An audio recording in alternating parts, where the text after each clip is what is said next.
और वाणी, ये जो व्यर्थ की बातें करते रहते हैं, निंदा करते रहते हैं, दोष वर्णन करते रहते हैं, अश्लील संभाषण करते हैं, ये सब वाणी की शक्ति को खो दिए। पहले महात्माओं से बड़े बड़े चक्रवर्ती सम्राट क्यों डरते थे? क्योंकि वो अमोघ वज्र उनका वाणी होता था। अगर कह दिया, जैसा कह दिया वैसा ही होगा। क्यों? सत्य बोलते थे, संयम में रखते थे, वाणी का संयम।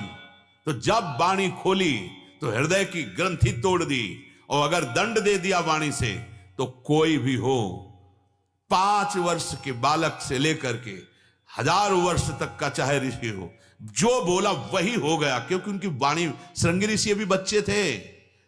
महाराज चक्रवर्ती सम्राट परम धर्मात्मा, गर्भ में ही भगवत साक्षात्कार किए हुए महाराज परीक्षित, जा आज के 7वें दिन तक्षक सर्प तुझे डसेगा और तेरी मृत्यु हो जाएगी। हो गई महाराज, कोई काट नहीं सका। सुखदेव जी महाराज आए लेकिन काटे नहीं, भागवत सुनाकर उद्धार किया। बड़े बड़े ब्रह्म ऋषि आए, किसी की ताकत नहीं कि उस बालक की श्राप वृत्ति को टाल सके। आज हमारी वाणी अपवित्र हो गई। जो मनाया वो बोल रहे हैं, जैसे मनाया वैसे बोल रहे हैं, गंदा बर्ताव बोल रहे हैं, दूसरों की निंदा कर रहे हैं। हम श्री जी के हो जाएंगे। अमलई, वांग अमलई, जैसे तन अमलई ऐसे वांग अमलई। पवित्र बोले, मृदु बोले, हितकर बोले, विचार कर बोले, मौन रहें, नाम जप करें, वाणी में शक्ति आ जाएगी। देखो, कई बार हमने संबोधन किया है, नेत्र अपने बचा के रखो, इनमें शक्ति है। तुमने अपने नेत्रों की शक्ति खो दी। जो मनाया सो देख रहे, जैसा मनाया वैसा देख रहे, वो मोबाइल में लगे।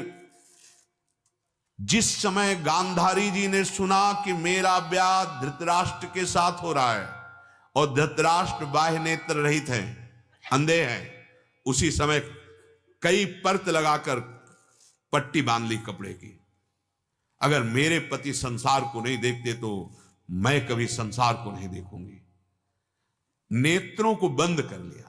जब महाभारत का महान युद्ध चल रहा था, गांधारी के कानों में पड़ा कि अब मारा जाएगा दुर्योधन। बड़े बड़े महारथी मार डाले गए। दुर्योधन को बुलाया और कहा, बेटा मैं एक पतिव्रता हूं, आज तक मैंने संसार नहीं देखा। जिस दिन से ब्याह तय हुआ तुम्हारे पिता से, आज मैं अपनी पट्टी खोलूंगी तो नग्न होकर मेरे सामने आ जा। मेरी दृष्टि पड़ेगी और तू वज्र का हो जाएगा। किसी भी दिव्यास्त्र की भी ताकत नहीं कि तेरे शरीर को काट सके। यह कोई चमत्कार की बात नहीं थी। नेत्रों की शक्ति को संचय किया था उन्होंने, नहीं देखा संसार को। जेव ही वो चले तो कर तुम अकर तुम अन्यथा कर तुम सर्व समर्थ भगवान जिसके पक्ष में हो, उसकी पराजय कैसे हो सकती है?